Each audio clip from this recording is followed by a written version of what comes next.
es loable. Que hayan usado el himno nacional, bueno, en la una lucha, aberración. por llamar la atención, cuando se está luchando, a veces la gente llega a extremos.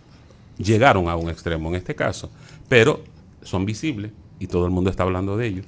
Sí, sí, Ramón, pero por más, no, discúlpame, pero por más que una persona, ahí estamos nosotros, la población de la discapacidad. Nosotros jamás haríamos algo en contra de la patria por llamar la atención. Nosotros lo que queremos es que realmente nuestros derechos no sean vulnerados. Y realmente la comunidad LGBTQ y todas las letras ha tenido ciertos beneficios. O sea, el hecho de que tú pertenezca a esa comunidad no te dé el derecho a imponerte en sentido general de la forma que ellos lo quieren hacer, porque nadie le está a ellos negando, ni nadie se está metiendo con su preferencia sexual, pero ellos quieren ir más allá. Ellos quieren que, porque son muchas cosas que hay que analizar ahí, quieren que muchas personas, que las personas que son heterosexuales, pues también compartan sus ideales y que vean que realmente están de acuerdo, totalmente de acuerdo con ellos. Yo puedo estar de acuerdo con lo que yo entienda, pero yo no necesariamente tengo que estar de acuerdo con ellos, al igual que ellos con nosotros también. Yo lo que no entiendo es de quién se deja asesorar a esa señora Yoseli Castillo, que es la supuestamente responsable, la autora intelectual de ese adefesio que promovió a la comunidad LGTB. Porque si bien es cierto, ellos son seres humanos y tienen todo el derecho a exigir sus prerrogativas, pero no es menos cierto que a usted le dé un consejo y lo asesoren para que usted se perjudique, para que usted incurra en lo negativo. Porque ok, suene, destáquese, trate de salir por todos los medios, pero de manera que la gente pueda tomar en cuenta y que diga, sí, es verdad. A esa persona hay que otorgarle sus derechos, hay que tratarlo de igual a igual, hay que respetarle sus preferencias que vayan sexuales. Al palacio como nosotros y amanezcan, sí, y que duren 10 días amaneciendo en el palacio. Hay que respetarlo, eso no se le va a criticar. Pero no de esa forma donde todo el mundo, incluso hay demandas instaladas por ahí con relación a una negatividad, porque eso realmente es triste, es lamentable lo que ellos, como dice José Fernández, al himno nacional está prohibido cambiarle cualquier párrafo de sus estrofas. Y eso lo estipula la ley. Y definitivamente no sé quiénes son los asesores de esa comunidad, porque están sonando, pero de manera muy negativa para ellos. No, y sus derechos se les respetan, pero bueno, faltarle a la ley. Vamos a ver qué pasa. Por otro lado, señores, y lo voy a hacer un resumen breve porque ya el tiempo está encima. Se aprobó ya el Código Penal. Varias cosas. Lo leí, pero elegí algunas cosas. Pensaba ampliar un poco, pero ya el tiempo no me da, pero voy a hablarle brevemente. El Código Penal que teníamos era de 1844. 84. Pero tú vas a dejar eso, tú lo vas a hacer en 2 secciones, porque ese código necesita tiempo. No, pueden continuar, así que comienzan con eso. Pueden continuar, pueden hablar con libertad. Okay. O sea, tiene puerta franca. Vamos a pasar la sección de tecnología para la próxima. Perfecto. Pues fíjense, el nuevo código incluyó algunas cosas que no tenía el anterior, obviamente no existía en ese entonces, como el asunto de la asunto de piramidal, que no estaba. Estafa piramidal. La estafa piramidal, sí, porque claro. El esquema Ponce. El esquema Ponce, exacto. Ya tiene otra vista, ya tiene otra forma, ya se va a poder, aunque no se logró lo que se quería, porque se quería que desde el principio, de que se detectara que era un esquema piramidal, se condenara. Va a haber que denunciarlo y que hayan varias denuncias para poder actuar, pero hay condena ya fijada. En base a eso, sabes que cuando el asunto de Mantequilla había un problema, que había que condenarlo como estafa, no como una estafa piramidal, o sea, no como una estafa determinada, sino como una estafa normal. Entonces ya tiene eso. Otro asunto que me llamó mucho la atención, es el acoso sexual, señores. El acoso sexual en el trabajo, señores, no va a ser penalizado. O sea que un jefe te puede acosar y eso y no va a ser penalizado. no pues mira, yo pensé que hay problemas sí. con eso ahí. Eso ¿cómo va a ser? ¿No le conviene a la política? no le conviene, no. Wow, pero No va a ser penalizado. qué fuerte. Pero sin embargo, Yo tengo que, bueno. tú estás casado y, señores, y esto es muy delicado, pónganle atención a esto. Y tu esposa se niega a tener relaciones contigo y tú la obligas y tu esposa se querella en tu contra porque tú la obligaste a tener relaciones contigo, a ti te pueden condenar 20 años de cárcel por eso. Señores, eso es un arma de doble filo y entre tantas ventajas, y no estoy en contra de la mujer, claro que no, pero entre tantas ventajas que tiene la mujer en la justicia, esta es una que la van a utilizar muchas mujeres para perjudicar a muchos hombres. Y esto, señores, y no estoy incitando a nada, pero esto va a provocar mucho más feminicidio.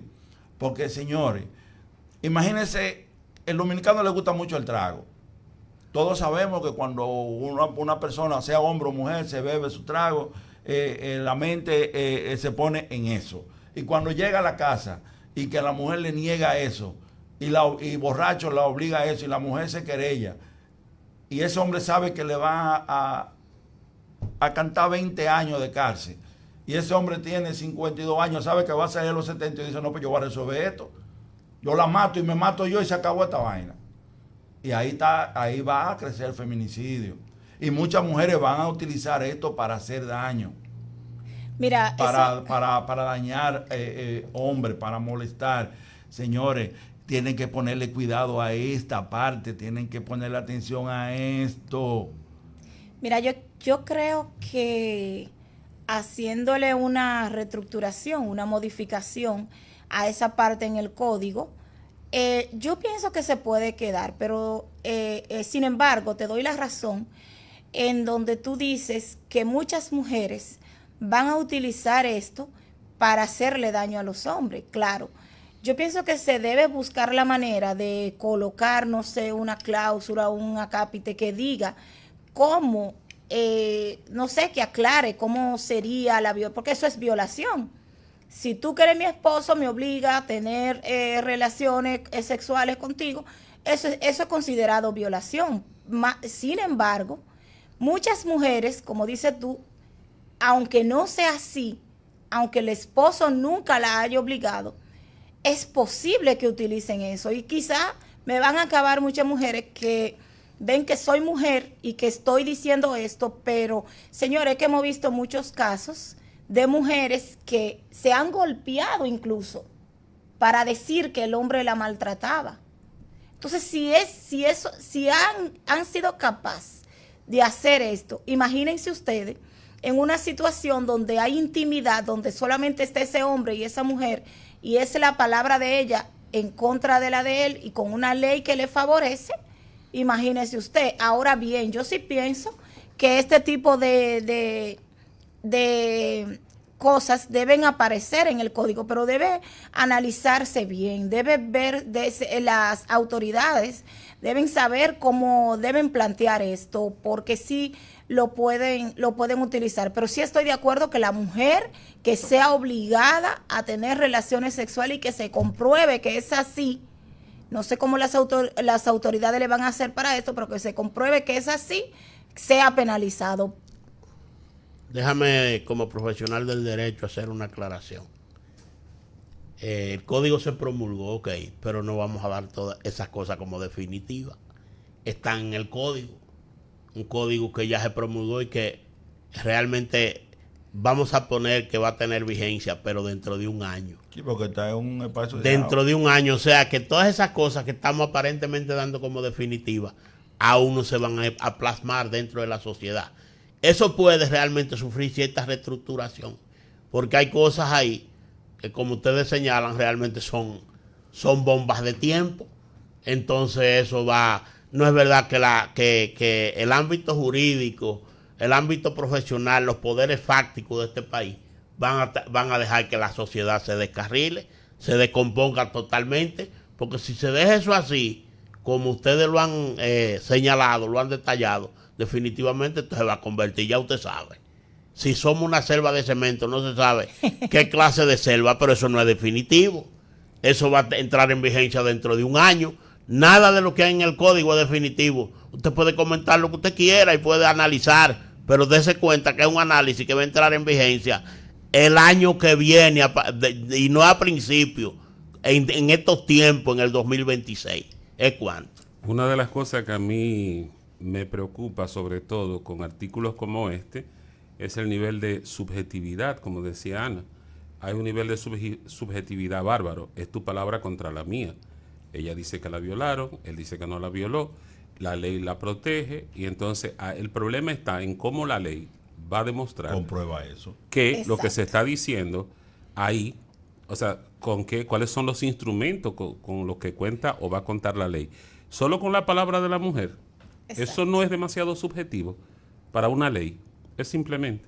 Yo estoy de acuerdo contigo, Sergio. Esta ley entra en algo que en ley se llama vacation ley, que es un espacio, o sea, vacación de la ley. Esto es un espacio de un año que se pueden hacer modificaciones, pero conociendo cómo son las cosas en este país, son capaces de dejarlo igualito y pasarlo igualito. Por eso hay que hablarlo. ¿Entiendes? Por eso hay que hablarlo, por eso hay que hablar de eso, por eso hay que gritarlo para que entiendan que está mal, porque son capaces de dejarlo igualito. Nada más por no juntarse, por no ponerse a revisar de nuevo, porque tú sabes que son bastante haraganes. Por otro lado, algo que me llamó mucho la atención y que me gustó es el hecho de que los motoristas que andan calibrando en la calle van a tener, en caso de que tengan un accidente y en el accidente haya herido o muerto, van a ser condenados a pena de 20 años y también condena de 6 a 10 pagos de salario mínimo. Eso me gustó mucho porque esto es increíble ver estos motoristas levantando estos motores y tú crees que se te van a estrellar y han pasado muchísimos accidentes. Eso me gustó porque a eso había que ponerle ya paro, porque veo que la AME no le hace caso a nada de eso. Los motoristas hacen de todo delante de los AME, se cruzan en rojo, levantan los motores delante de ellos, hacen de todo, andan como le da la gana y los AME miran para otro lado. Pero tú te paras y pisas una raya blanca, inmediatamente están encima de ti. Como tú dices, posiblemente hay cosas que no se revisen porque mucha gente tiene interés en ciertos renglones, pero como lo puede tener también en estos asuntos de los motoristas, porque aquí hay mucha gente que protege lo mal hecho, lo indebido. Hay gente que protege vagabunderías. Y el sector de los motoristas se ha convertido en un sector incluso de fuerza en este país, que los políticos de manera irresponsable no tocan. Entonces eso sí pueden ellos generar un movimiento para que eso se modifique.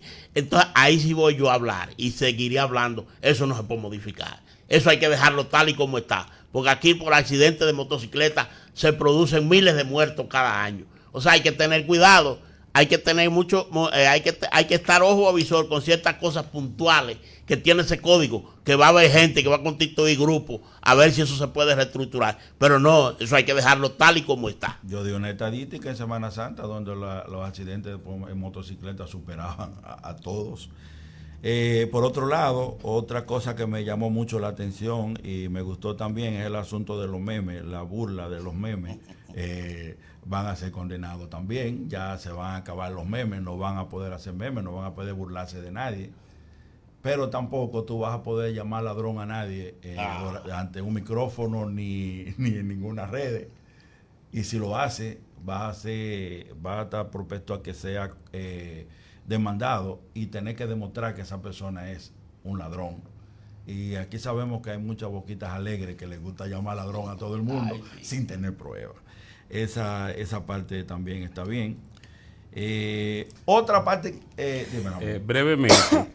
Sí, por favor, vayan. Se sirvieron con la cuchara grande los políticos en este Código Penal, porque no es que no se llame ladrón, no.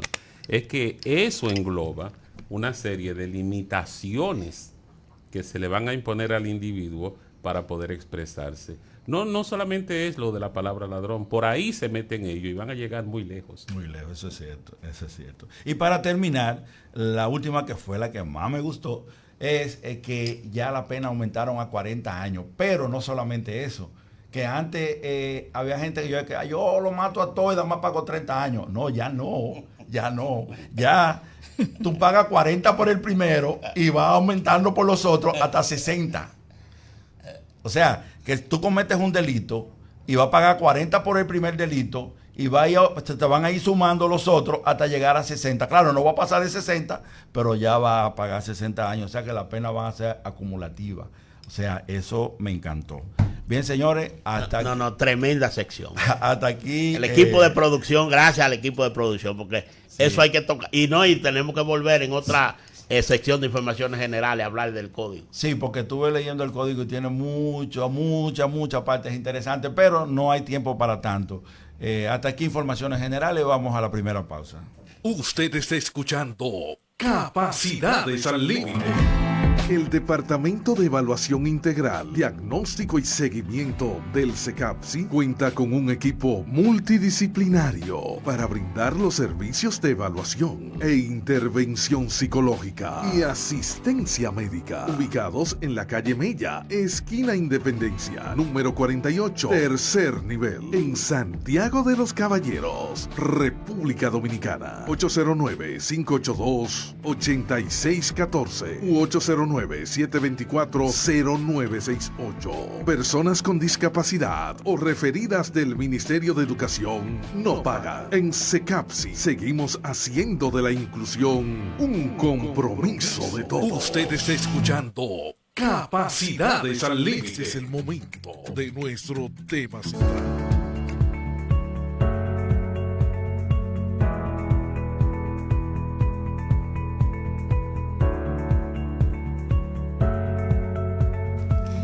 Bien, seguimos con más de su programa Capacidades al Límite y como cada sábado es el momento de nuestro tema central.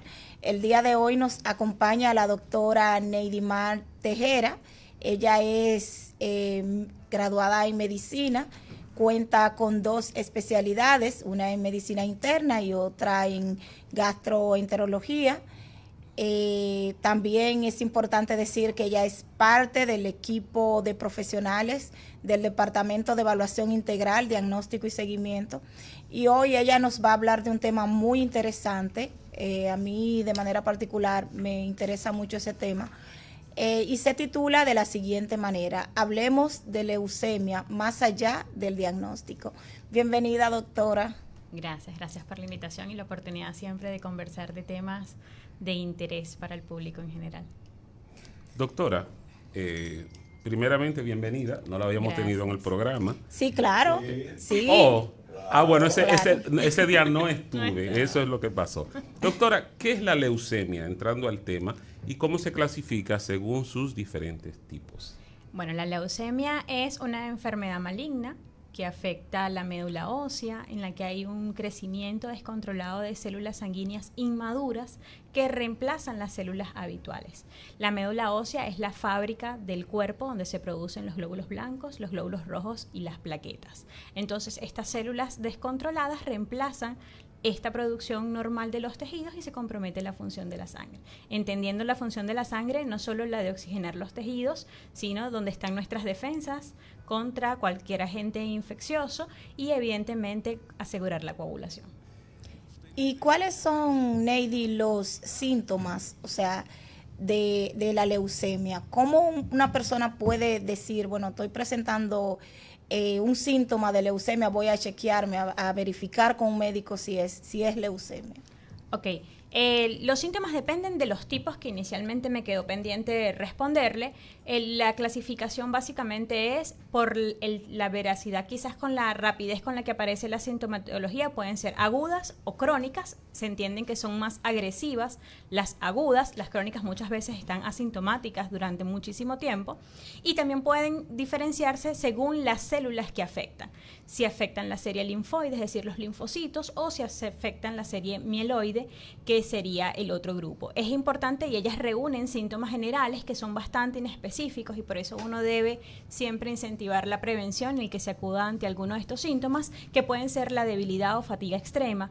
Hay pacientes que obviamente como debutan con anemia se van a sentir con dificultad para respirar, un cansancio excesivo, los síntomas constitucionales que nosotros vemos en consulta, pacientes con fiebre que no responden a un predominio horario o en la que no logramos aislar un agente infeccioso, que hacen pérdida involuntaria de peso. Si hay afectación evidentemente de las plaquetas, pues los pacientes pueden tener moretones o hematomas espontáneos, sangrados en mucosa a través de la nariz o de la boca, y en algunos pacientes, dependiendo del tipo de leucemia que tengan, pues van a tener otros hallazgos al examen físico como ganglios inflamados o adenopatías aumentadas de tamaño y la presencia incluso de órganos internos como el vaso o el hígado también aumentados de tamaño. ¿Qué tipo de segmento poblacional es más prolífero a adquirir leucemia?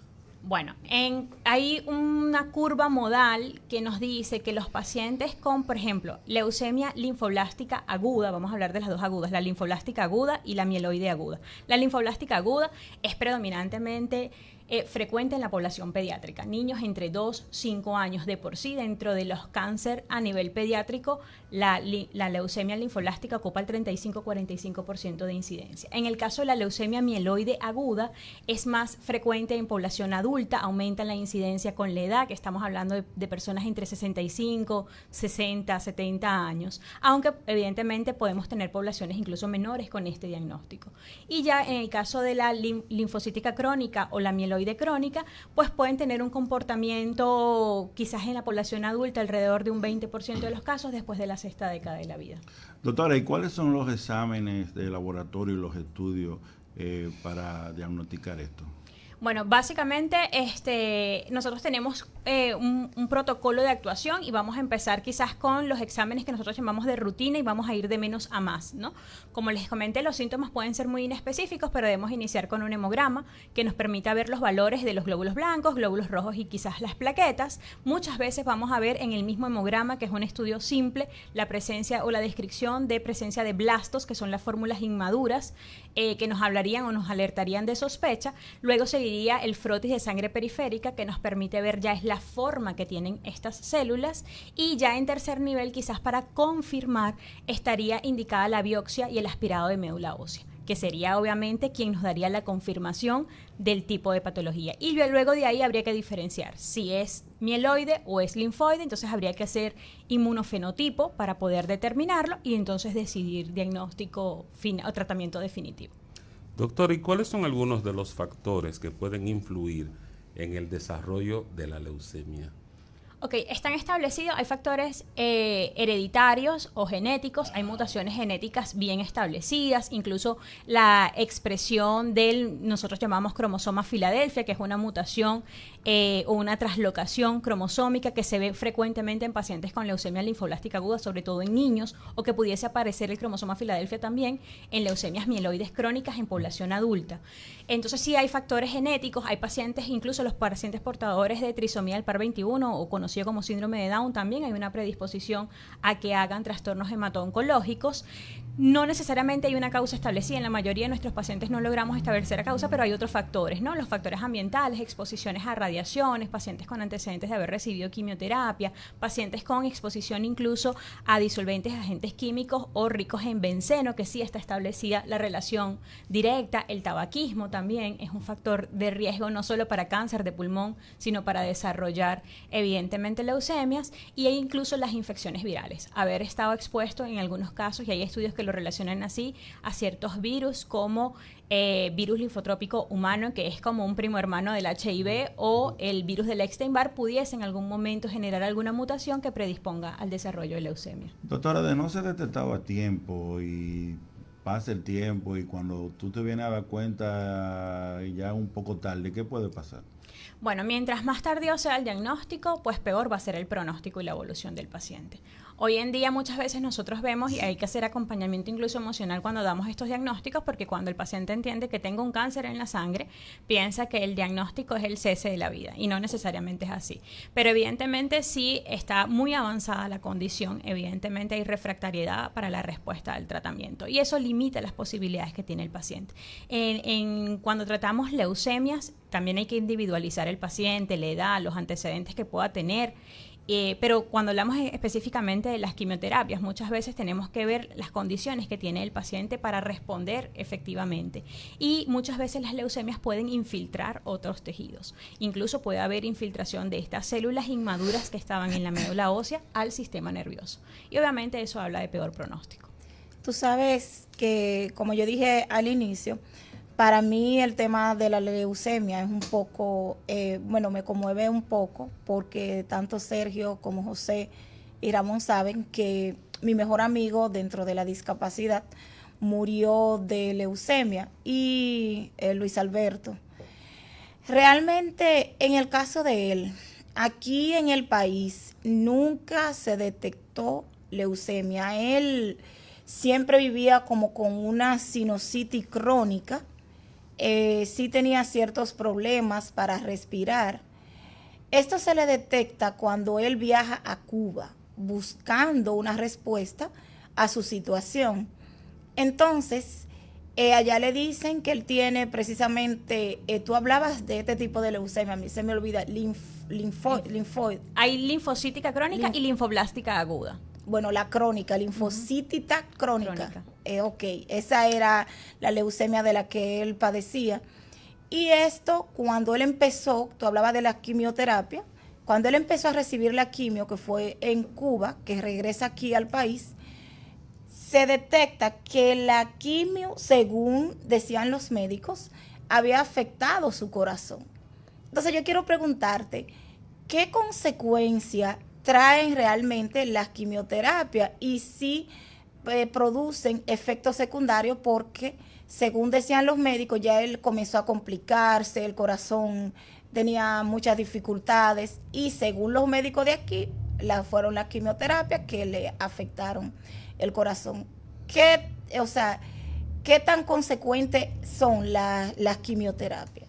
Sí, bueno, básicamente sí están descritos los efectos adversos, no solo al uso de quimioterapias, a todos los fármacos. Incluso usted se toma un ibuprofeno y va a tener efectos adversos. Evidentemente, cuando se decide indicar quimioterapia es porque es mayor el beneficio que va a obtener el paciente sobre los efectos adversos. Y los efectos adversos de la mayoría de los quimioterápicos van desde reacciones leves, gastrointestinales, náuseas, vómitos, evacuaciones líquidas, mareos, los efectos cutáneos que pueden ser a nivel obviamente de sequedad de la piel, de la mucosa, caída del cabello, y evidentemente hay algunos que tienen otros efectos tóxicos. Están conocidos sobre todo los derivados de las antraciclinas, que producen cardiotoxicidad, es decir, que el paciente, el músculo cardíaco se puede ver afectado a largo plazo, y son dosis muchas veces acumulativas. De por sí, cuando nosotros vamos a iniciar protocolos de quimioterapia, y ojo, voy a hablar de nosotros porque en algún momento cuando hice medicina interna veía estos pacientes, porque ahorita dicen la gastro poniendo quimio a leucemias, hago la salvedad. Cuando colocábamos protocolos de quimioterapia para los pacientes en régimen de leucemia, debemos hacer un ecocardiograma previo, inicialmente para saber si el paciente califica para recibir el quimioterápico o podemos agravar su condición subyacente cardíaca de base. Entonces, es bueno saber que los protocolos de quimioterapia varían dependiendo del tipo de leucemia, y que afortunadamente la medicina ha avanzado y no solo nos hacemos uso de la quimioterapia. Hoy en día hay inmunoterapia dirigida, estamos haciendo terapias con células T, que lo que hacemos es que extraemos células del paciente, las modificamos genéticamente y se las volvemos a inocular al paciente, con que hacen mayor reconocimiento de las células malignas. Recordar que la quimioterapia no solo afecta a las células malas, sino que tiene un efecto tóxico sobre las células buenas, y tener ya otras medidas de terapia dirigida, porque siempre el cáncer es una célula descontrolada que se le escapó al sistema inmunológico. El sistema inmunológico está capacitado para reconocer o detener esos crecimientos anormales. Entonces, fortalecer el sistema inmunológico a través de estas medidas quimioterápicas o de fármacos, pues ha favorecido la respuesta de las leucemias ante el tratamiento actual. Doctora Neivimar Tejera, yo como desconocedor de la medicina, le preguntaría, entonces la leucemia es una enfermedad terminal. ¿No hay posibilidad de recuperación o por lo menos de mejoramiento, y ya el paciente aún mejor prácticamente finiquitó su existencia cuando contrae esa enfermedad? No, no es una enfermedad terminal. Es una enfermedad que puede tener perfecto grado de remisión siempre que se haga un diagnóstico en estadio precoz. no solo tenemos, cuando hablamos incluso de las quimioterapias, y vuelvo al tema porque es casi que la piedra angular en patología oncológica, nosotros se coloca una quimioterapia de inducción donde buscamos literal barrer todas las células que están en la médula ósea y eventualmente vamos a dar una quimioterapia de mantenimiento para asegurar evidentemente la consolidación del tratamiento y que el paciente no haga recaídas de la enfermedad. Y hay pacientes, alrededor del 62% de los casos, que logran remisión total de la enfermedad.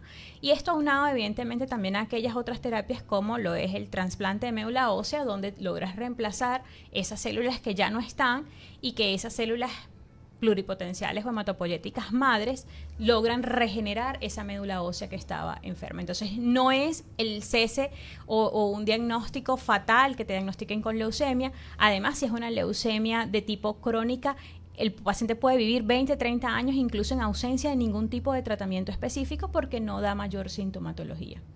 Doctora, ¿y qué avances recientes existen en la detección y tratamiento de la leucemia?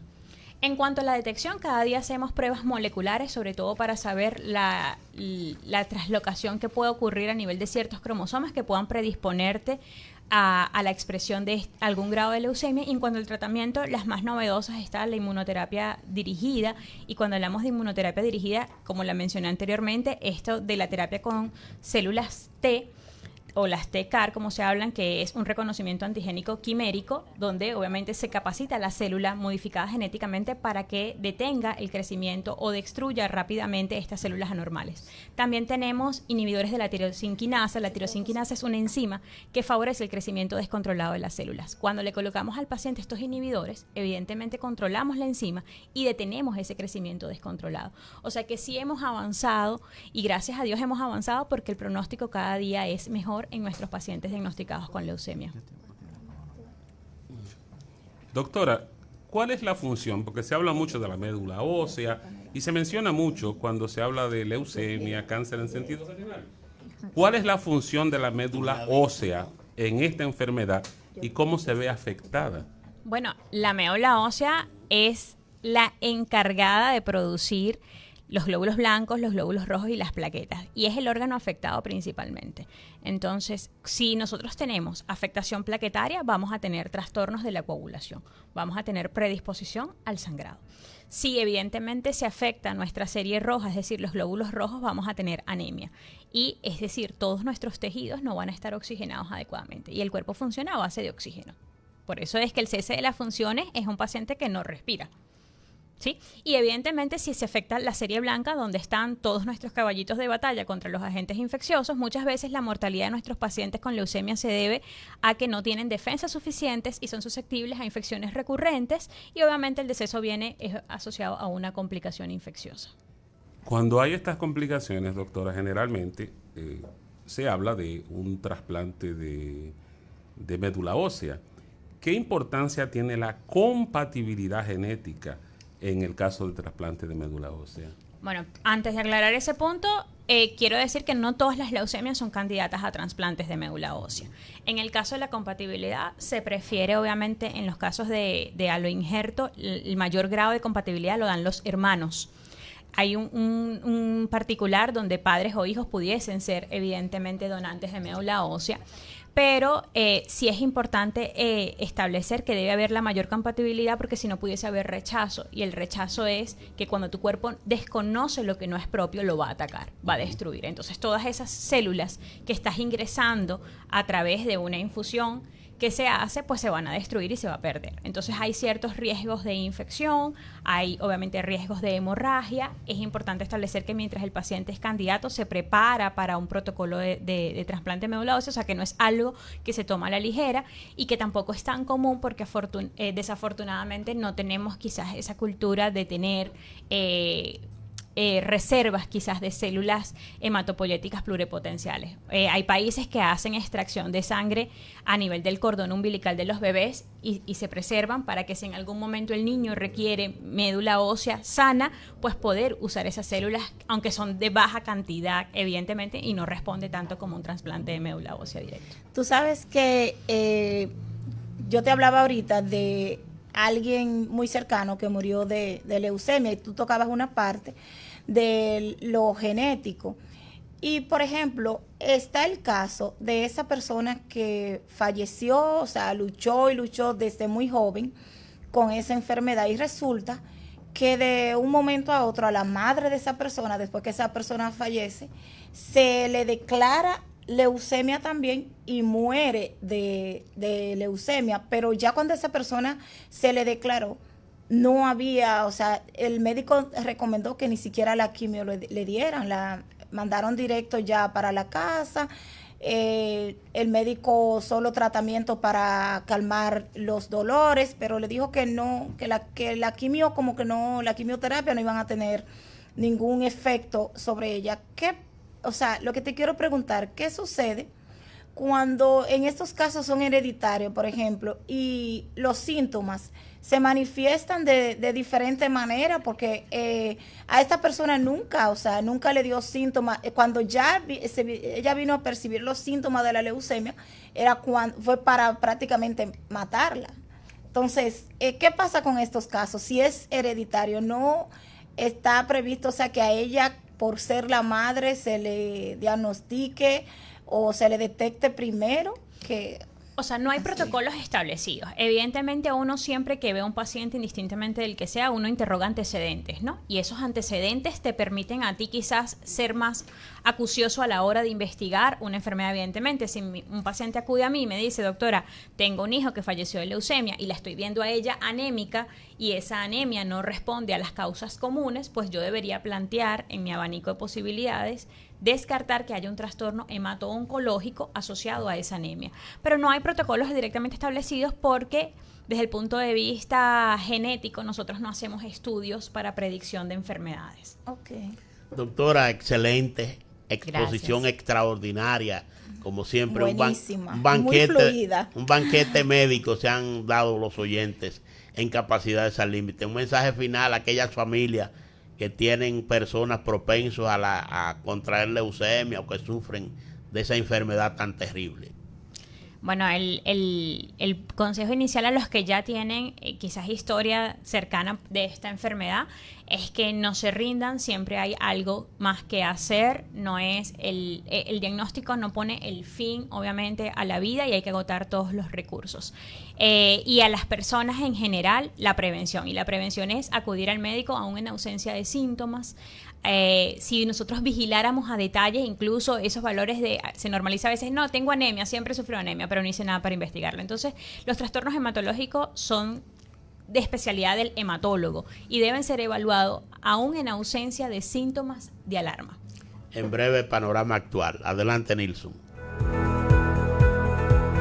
Usted está escuchando Capacidades al Límite. El Departamento de Evaluación Integral, Diagnóstico y Seguimiento del CECAPSI cuenta con un equipo multidisciplinario para brindar los servicios de evaluación e intervención psicológica y asistencia médica, ubicados en la calle Mella, esquina Independencia, número 48, tercer nivel, en Santiago de los Caballeros, República Dominicana. 809-582-8614 u 809-724-0968.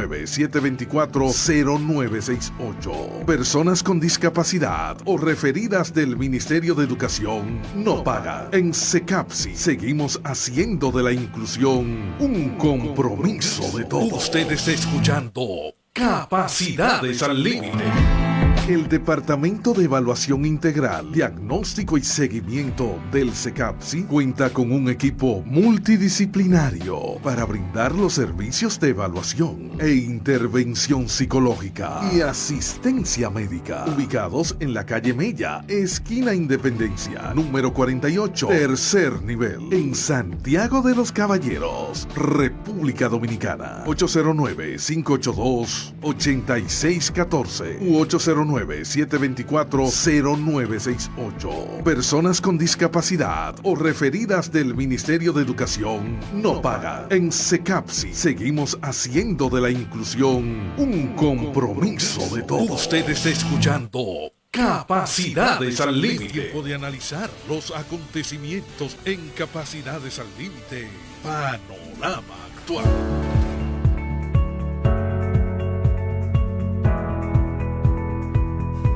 El liderazgo político dominicano, el poder como herencia y el cambio silencioso de una democracia en una monarquía. Si hacemos una búsqueda rápida por Internet, específicamente por Google, y le preguntamos qué es un líder, la respuesta inmediata es una persona que guía, influye y motiva a un grupo de individuos hacia el logro de objetivos comunes, utilizando diversas estrategias y estilos para inspirar y dirigir a otros, lo cual es excelente. Pero si nos detenemos por un momento y buscamos esas tres acciones de guiar, influir y motivar en el liderazgo político dominicano, nos encontraremos con la sorpresa de que en nuestra política vernácula no ocurre en ninguno de los tres casos. Pero lo peor aún está por verse, pues al tratar de encontrar las características de un verdadero liderazgo, notamos que carecen de visión de futuro y, para sorpresa de nadie, su comunicación se basa más en el marketing político y en las percepciones que el ciudadano tenga de ellos que en la empatía, esa capacidad humana para entender y conectar con las emociones y necesidades de los demás y de fomentar un ambiente de confianza y apoyo. Como ciudadanos que pagamos impuestos y trabajamos cada día para engrandecer el país, uno espera al menos que quienes dirigen la cosa pública sean personas íntegras que tengan la honestidad, la transparencia y la ética como norte. Sin embargo, los escándalos que la prensa destapa a diario en los medios de comunicación, en los que están envueltos dirigentes políticos de diferentes niveles y grados, nos hablan de un liderazgo carente de responsabilidad y de falta de compromiso con quienes los eligió y con aquellos con los que comprometió o se comprometió a rendirles cuentas. Es penoso, sobre todo, que la gran capacidad de decisión de nuestra dirigencia política esté enfocada en los beneficios particulares que da el cargo, como el badilito, las exoneraciones y las dietas, más que en la toma de decisiones informadas y oportunas para beneficio de la comunidad a la que se jura o a la que se juró servir. Ya pasó la época en que los líderes nuestros motivaban e inspiraban con su discurso, pues se han adaptado a este nuevo juego de la política en el que la percepción más que la verdad o la necesidad real de la gente es la que domina por completo su quehacer. Entristece ver que nuestro liderazgo desconfía de su propia capacidad de delegación. Lo muestra el hecho de que el presidente actual se haya convertido en su propio vocero en un programa bautizado como La Semanal, respondiendo preguntas que más bien pudieran ser trabajo de los especialistas o encargados de cada área. A ese nivel está nuestro pobre liderazgo político, un liderazgo que por sus errores históricos y su falta de coherencia entre lo que dice y hace, ha dejado de generar confianza y respeto en la población. En cuanto al tipo de liderazgo más común, predominan tres para desgracia del pobre pueblo dominicano. Son estos el liderazgo autocrático o autoritario, que toma decisiones sin consultar al grupo y espera obediencia incondicional, como el caso del expresidente Hipólito Mejía 2000-2004. El liderazgo laissez-faire o dejar hacer, en el que el líder ofrece poca dirección, como el del doctor Joaquín Balaguer entre 1986 y 1996, y el liderazgo carismático, que solía ser el del expresidente Leonel Fernández en sus mejores momentos, 1996-2000, y que tiene que ver con el gran atractivo personal del líder, a través del cual influye en otros con su personalidad y encanto. Sin embargo, todos sin excepción han tratado de que creamos que su liderazgo es democrático, porque es el que ofrece mejor imagen y porque se ve bien que el ciudadano crea que el líder los involucra en la toma de decisiones y fomenta la participación y el debate. Otra forma de liderazgo que luce bien es el transformacional, porque muestra un líder inspirador y motivador que busca cambios positivos y crecimiento. Pero lo que más preocupa en este momento es un fenómeno del que poco se habla y que en particular debería ponérsele más atención, y es el del cambio que está experimentando la República Dominicana con respecto a su régimen político, que ante nuestras narices está pasando de ser una república, esto es, una forma de gobierno donde el poder supremo reside en el pueblo, quien elige a sus representantes y se distribuye entre diferentes ramas del gobierno, como el ejecutivo, legislativo y judicial, para evitar la concentración del poder, a una monarquía hereditaria en la que los hijos y parejas de quienes ostentan o han ostentado el poder pasan a ejercerlo una vez sus padres o parejas han muerto, aún ejercen o se han retirado del poder. Por ejemplo, empecemos por el que está más a la vista, que es el del expresidente Leonel Fernández, cuya esposa, la doctora Margarita, fue vicepresidenta, y su hijo Omarcito, a quienes muchos ya comienzan a anunciar como presidenciable, es senador de la República. También está el caso del expresidente Hipólito Mejía y de su hija Carolina, la alcaldesa del Distrito Nacional, con aspiraciones de llegar a la presidencia. Veamos ahora al exdirigente PLDista Carlos Amarante Barret, ministro de Educación 2013-2016 y de Interior y Policía 2016-2018, quien tuvo a su hijo Carlos Alberto Amarante García como diputado por 2 periodos, del 2016 al 2024. ¿Y qué decir de Roberto Salcedo, ex alcalde del Distrito Nacional entre 2002 y 2016, cuyo hijo Roberto Ángel, popularmente conocido como Robertico, es actualmente ministro de Cultura? ¿Qué diremos, pues, del exdiputado y dirigente histórico del PRD, el cacique Atuey de Camps, cuyo hijo Luis Miguel de Camps García Mella es el actual ministro de Educación desde febrero del presente año? Pero esto no se queda ahí. También está la ministra de Interior y Policía, Farideh Raful, ex senadora e hija de un dirigente histórico del viejo PRD, el poeta y Premio Nacional de Literatura 2014, Tony Raful, antiguo ministro de Cultura 2000-2004 y actual embajador dominicano en España desde abril. Tenemos además al actual diputado Orlando Jorge Villegas, nieto del expresidente 1982-86, el funesto Salvador Jorge Blanco e hijo del desaparecido ministro de Medio Ambiente Orlando Jorge Mera. No olvidemos a José Francisco Peña Guava, hijo de José Francisco Peña Gómez, que ha ocupado los puestos de viceministro de Deportes, cónsul general dominicano en Panamá, director del Instituto de Estabilización de Precios INESPRE, administrador general de la Lotería Nacional y asistente especial del presidente de la República, y cuyo único mérito visible es el de ser hijo del extinto líder de masas José Francisco Peña Gómez.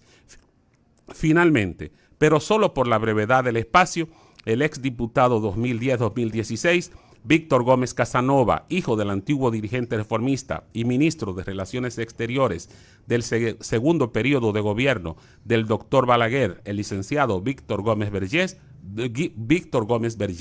Dejaré fuera a los vinchos y a otros que por asunto de espacio y pararé de contar. En el caso que llevamos explicado, se cumple además del nepotismo con al menos una de las características de la monarquía, y es que los cargos a menudo se transmiten por herencia. Aunque en la isla han existido reyes y emperadores, pero claro, del lado de Haití con Jean-Jacques Dessalines, emperador entre el 1804 y 1806, Henri Christophe, rey entre 1811 y 1820, y Faustino Zuluk, emperador entre 1849 y 59. La República Dominicana, empero, desde su fundación, solo ha tenido presidentes. Sin embargo, preocupa este hábito de las familias políticas dominicanas de tratar el poder como si de una monarquía se tratase y pudieran pasarlo de generación en generación en forma de herencia, como ya hemos demostrado con lo dicho anteriormente en el presente artículo. Bueno, Ramón no perdona, Panorama Actual no perdona. Gracias a Navy Mar por su asistencia, excelente comparecencia. La licenciada Ana García, José Fernández, Ramón Gil, Dilson Medina y Sergio Almonte, les decimos hasta el próximo sábado, y en septiembre ya cumplimos nuestro primer año. Buenos días. Éxitos 90, una emisora del grupo Medios del